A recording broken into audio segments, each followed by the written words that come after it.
Hello Mark, I'm Justine, number 38, and I'm junior. The Brand in Love by Helen Fisher.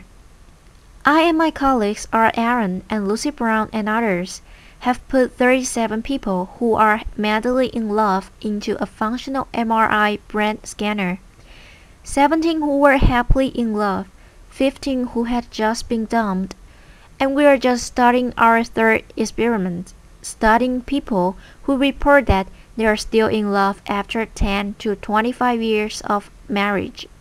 So this is the short story of that research. In the jungles of Guatemala, in Tico, stands a temple. It was built by the grandest Sun King of the grandest city-state of the grandest civilization of the Americas, the Mayas. His name was Jisoo Chan Kawai. He stood over 6 feet tall. He lived into his 80s, and he was buried beneath this monument in 720 AD. And Mayan inscriptions proclaim that he was deeply in love with his wife, so he built a temple in her honor facing his. And every spring and autumn, exactly at the equinox, the sun rises behind his temple and perfectly bathes her temple with its shadow. And as the sun sets behind her temple in the afternoon, it perfectly bathes his temple with her shadow. After 1,300 years, these two lovers still touch and kiss from their tomb. Around the world, people love. They sing for love, they dance for love, they compose poems and stories about love. They tell myths and legends about love. They pine for love, they live for love, they kill for love, and they die for love. As Walt Whitman once said, he said, "Oh, I would stop all for you." Anthropologists have found evidence of a romantic love in 170 societies. They've never found a society that did not have it. But love isn't always a happy experience.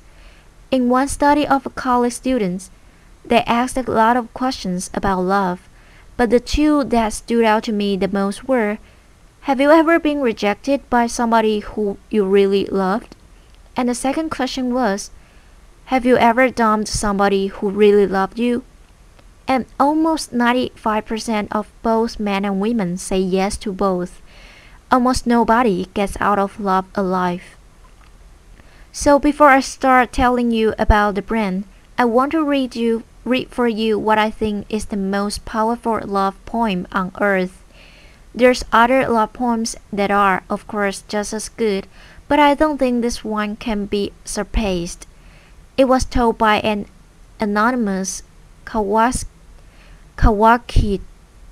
Indian of southern Alaska to a missionary in 1896, and here it is. I've never had the opportunity to say it before. Fire runs through my body with the pain of loving you. Pain runs through my body with the fires of my love for you. Pain like a boil about to burst with my love for you. Consumed by fire with my love for you. I remember what you say to me. I am thinking of your love for me. I am torn by your love for me. Pain and more pain. Where are you going with my love? I'm told you will go from here. I'm told you will leave me here. My body is numb with grief. Remember what I say, my love. Goodbye, my love. Goodbye. Emily Dickinson once wrote, "Parting is all we need to know of hell." How many people have suffered in all the millions of years of human evolution? How many people around the world are dancing with elation at this very minute? Romantic love is one of the most powerful sensations on earth. So several years ago, I decided to look into the brand and study this madness. Our first study of people who were happily in love has been widely publicized, so I'm only going to say a very little about it. We found activity in a tiny little factory near the base of the brand called the Ventral Tegmental area. we found activity in some cells called the A10 cells, cells that actually make dopamine a natural stimulant and spread it to many brain regions. Indeed, this part, the VTA, is part of the brain's reward system. It's way below your cognitive thinking process. It's below your emotions. It's part of what we call the reptilian core of the brain, associated with wanting, with motivation, with focus, and with craving. In fact, the same brain region where we found activity becomes active also when you feel the rush of a cocaine. But romantic love is much more than a cocaine high, at least you come down from cocaine. Romantic love is an obsession. It possesses you. You lose your sense of self. You can't stop thinking about another human being. Somebody is camping in your head. As an 8th century Japanese poet said, "My longing had no time when it ceases. Wild is love, and the obsession can get worse when you've been rejected."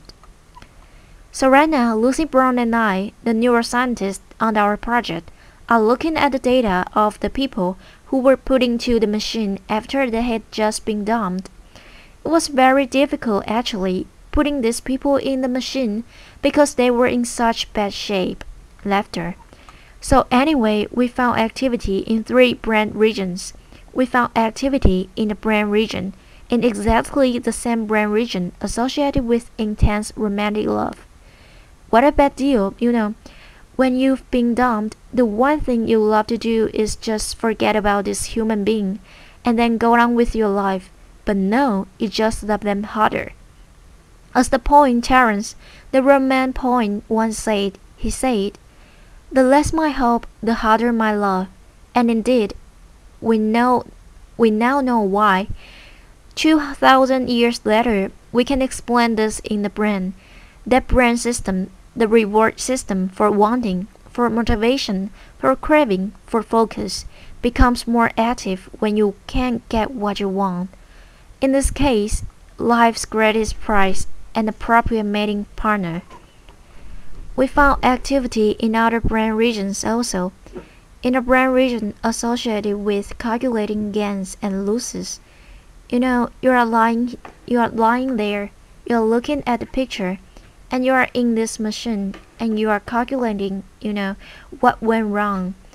How you know what I have lost. As a matter of fact, Lucy and I had a little joke about this.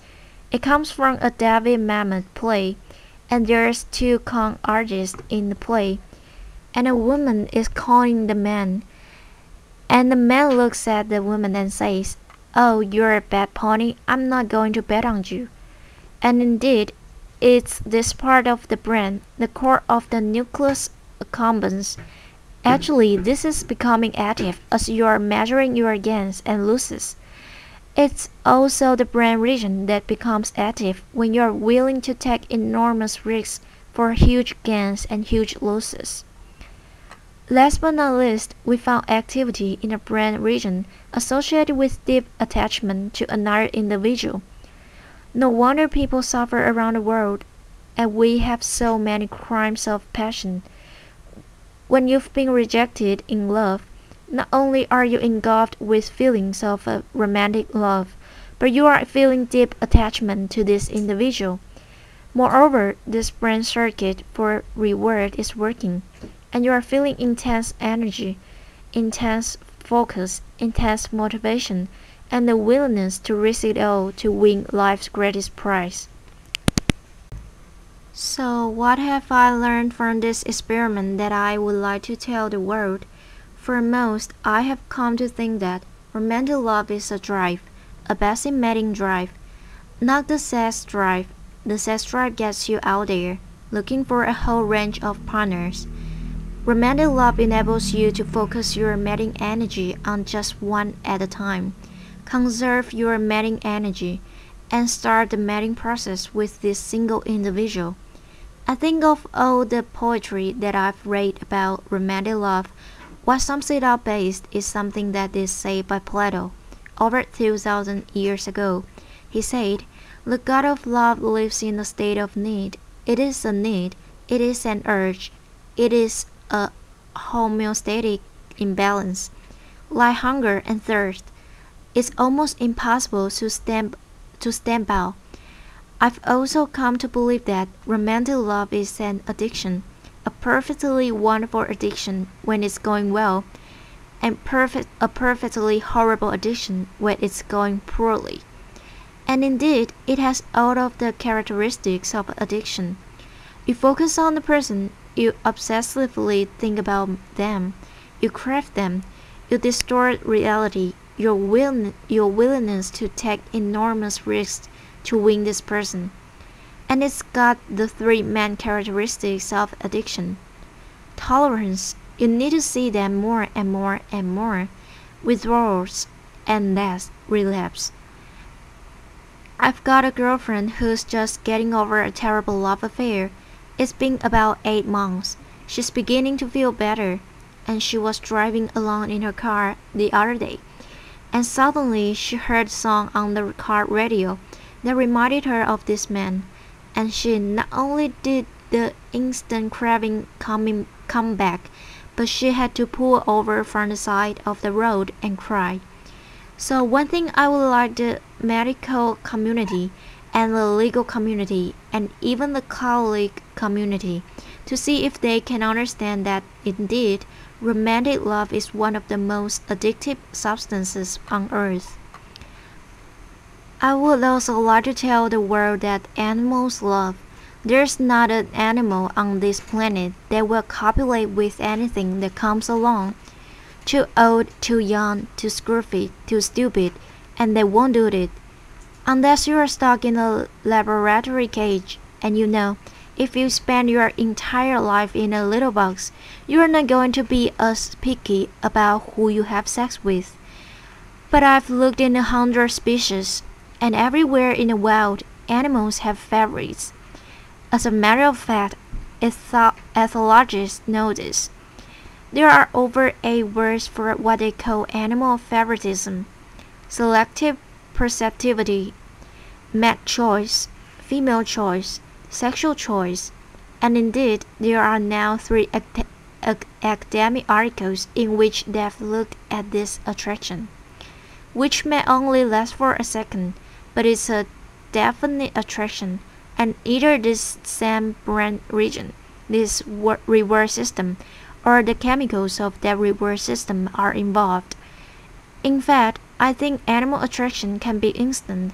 You can see an elephant instantly go for another elephant, and I think that this is really the origin of what you and I call love at first sight.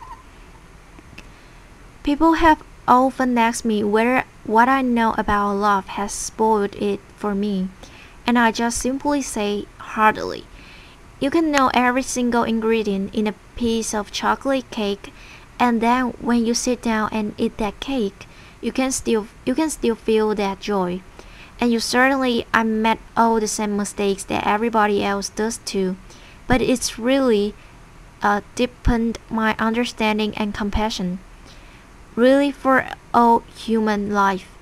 As a matter of fact, in New York, I often catch myself looking in baby carriages and feeling a little sorry for the thought. And in fact, sometimes I feel a little sorry for the chicken on my dinner plate when I think of how intense this brain system is. Our newest experiment has been hatched by my colleague, Aaron, putting people who are reporting that they are still in love in a long-term relationship into the functional MRI. We've put 5 people in so far, and indeed, we found exactly the same thing. They are not lying. The brain areas associated with intense romantic love still become active 25 years later. There are still many questions to be answered and asked about romantic love. The question that I'm working on right this minute, and I'm only going to say it for a second, and then end is, why do you fall in love with one person rather than another? I never would have even thought to think of this, but Match.com, the internet dating site, came to me 3 years ago and asked me that question. And I said, I don't know. I know what happens in the brain when you do become in love, but I don't know why you fall in love with one person rather than another. And so I've spent the last 3 years on this. And there are many reasons that you fall in love with one person rather than another that psychologists can tell you.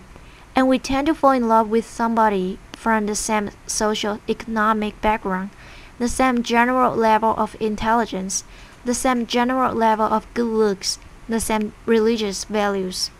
Your childhood certainly plays a role, but nobody knows how, and that's about it.